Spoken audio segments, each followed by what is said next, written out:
நீங்கள் இப்போது கடினமான காலத்தை சந்தித்துக் கொண்டிருக்கிறீர்களா? எவ்வளவு பிரார்த்தனை செய்தாலும் எதுவும் மாறவே இல்லை என்று தோன்றுகிறதா?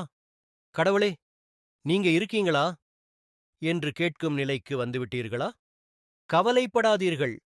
கடவுள் அமைதியாக இருக்கிறார் என்றால் அவர் உங்களை மறந்துவிட்டார் என்று அர்த்தமல்ல.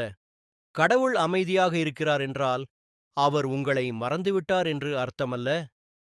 ஒரு விவசாயி விதை விதைக்கும்போது அது உடனே மரமாக மாறாது.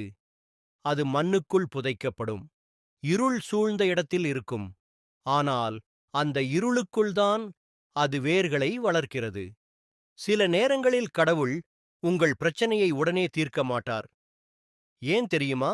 அந்த பிரச்சனையை தாங்கும் வலிமையை உங்களுக்கு கொடுக்கிறார். நீங்கள் இன்று அழுகிறீர்கள், ஆனால் அந்த கண்ணீரை அவர் கணக்கில் வைத்திருக்கிறார்.